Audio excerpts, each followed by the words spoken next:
I'm here in LA, y'all. I got the studio to myself. You see this beautiful big board right here? It ain't cheap, damn it, but they brought it here just for me on this particular day. Why? Because it's Steven's A list. That's right. The top 5 teams in the NFL through week 10. Keep in mind, the list is fluid.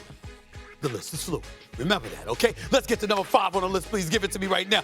Bam! The Philadelphia Eagles. Why? Because I'm looking at them with Saquon Barkley. I'm looking at them with A.J. Brown. I'm looking at them with Devontae Smith. I'm watching Jalen Hurts run the football effectively. 8 touchdowns in the last 4 games. 14 total touchdowns, just 2 turnovers with the defense rapidly improving and Sirianni not doing anything idiotic. When I think about the Washington Commanders and what they're giving me, they're still a relatively young team, particularly with a rookie quarterback, okay? Cliff Kingsbury's your offensive coordinator doing an outstanding job. But damn it, the Philadelphia Eagles are experienced, they're seasoned, they're made for this. I believe they're a top 5 team in the National Football League right now. They just ain't top 4. Give me number 4, please, right here.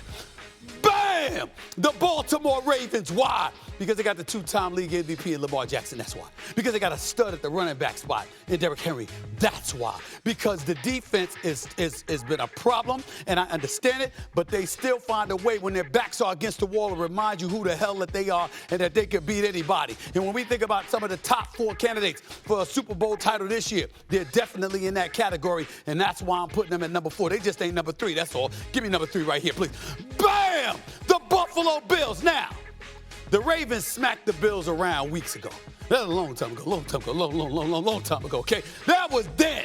This is now. They got Amari Cooper now. Josh Allen is balling right now. We see what Cook is doing. We see what McDermott is doing as a coach. We see the offensive coordinator calling good plays. We see Josh Allen looking like an MVP candidate. We see that defense that is not too shabby with Josh Allen behind center. You understand? This ain't Dak Prescott. No, ain't none of that. This is different, okay? So we got that situation with Josh Allen, and we know what that brother can do. I got them top 3. They just ain't top 2. Give it to me right now, please. Bam! The Kansas City Chiefs, the 2-time reigning defending Super Bowl champions, are undefeated. You would think that would put them to the top. But damn it, as elite as their defense is, their offense is doing just enough to win, but not as much as we're accustomed to seeing.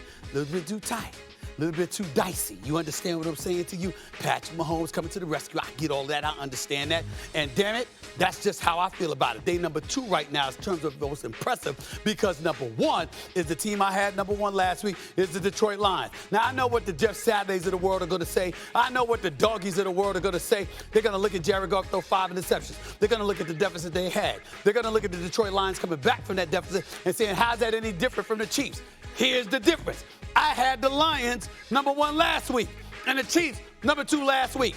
And both of them won in similar fashion this past weekend. So since nothing really changed, why should I? That's the list. Lions, Chiefs, Bills, Ravens, Eagles, top 5 teams after week 10. Floor's yours. Okay, Mad Dog, you're up first. Tell me your thoughts on the list and what grade you'd give it. I think the list is pretty good. I think it's an easy list this week, so let's not make it out to be that he's a Harvard professor. Lord.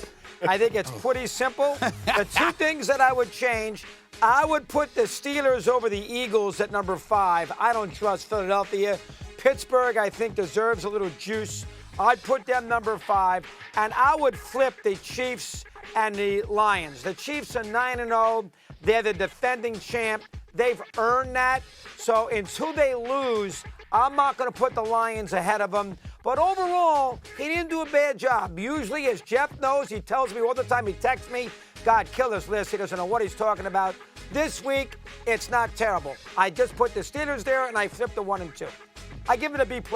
B+, okay. Jeff? I mean, what kind of grade? If you've changed three things, that can't be a great list, right? I mean, like if I'm changing 3 of 5. Especially the top pick and the second pick. Right. If 1 and 2 are wrong and 5 is wrong, I'm not sure what schools y'all went to, but I can assure you if 3 of 5 are bad, that's not a B+. Will you focus on you? Will you forget Doggy? What is your list? No. Here's my issue. Your list is decent. It's decent. But here's the problem.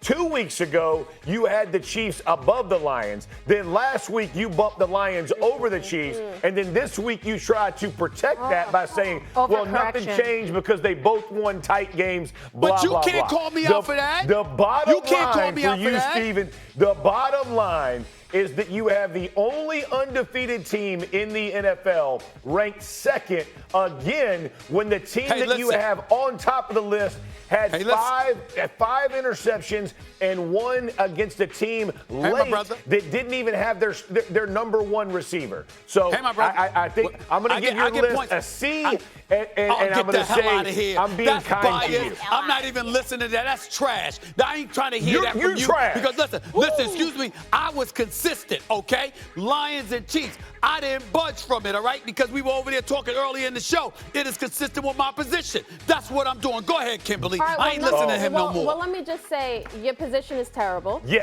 Because Lions and Chiefs got to be flipped. And also, I'm going to get at you about the Ravens. Again, they already beat the Bills. And when you look at the Bills' schedule, you're looking for the quality wins. The teams like the Texans and the Ravens, they lost to. Meanwhile, they've beaten teams like the Titans and the Jets and Jacksonville. So, no, I'm going to say most of your list I disagree with, Steven. Yeah. So, therefore, I'm not giving you a B+ at all. Hold on. All right, what are your grades? You know what we learned about Steven? This is what I've been noticing. I've been noticing.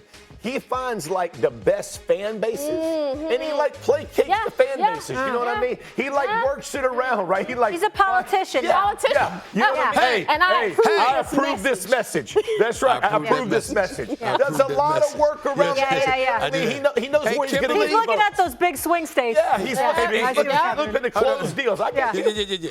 Yeah. Kimberly, let me say this to you. You see my tie, right? See my tie, right? It damn sure ain't for the blue states. You know what I'm saying? They say it swung in a different direction this time. Here's the deal, Kimberly. Because of how you just came at me, I'm jinxing you. For the rest of the season, will be in freezing temperatures covering Sunday football.